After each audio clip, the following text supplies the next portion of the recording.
મને એવું હતું ગુજરાતી છે ને, આ તો કરી દઈશું, મતલબ ઇંગ્લિશમાં પૂછે ને આપણે ગુજરાતીમાં ટ્રાન્સલેટ કરવાનું છે.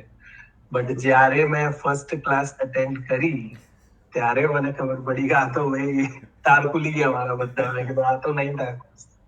અને તમને યાદ હોય તો હું તમને કન્સિસ્ટન્ટલી આઈ થિંક 2-3 ક્લાસીસ સુધી મેં એ જ કીધું હતું કે મને નથી લાગતું હું આ કરી શકું, મતલબ આ મારી કેપેસિટી બહાર છે આ વસ્તુ.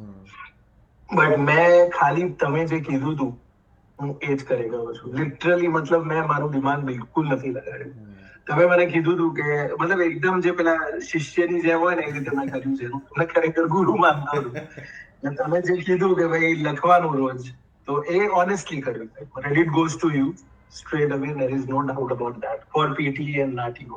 I think આપણે જે ટાઈમ ઝોન બહુ ડિફરન્ટ હતો આપણો, એ એક વન ઓફ ધ ફેક્ટર હતો. પણ મને એના એ જ દિવસે તમે જવાબ આપી દેતા હતા. So that was a most important thing which was really good for me, કે મને એના એ જ દિવસે ફીડબેક મળી જતો હતો. અગર હું તમને બપોરે કોઈ મેસેજ કરું તો મને વિધિન 2 hours તો તમે મેસેજ મોસ્ટલી તો કરી જ દેતા હતા. અને અરે વ્યવસ્થિત ફીડબેક આપતા હતા એવું નહીં. એ તો મને યાદ છે.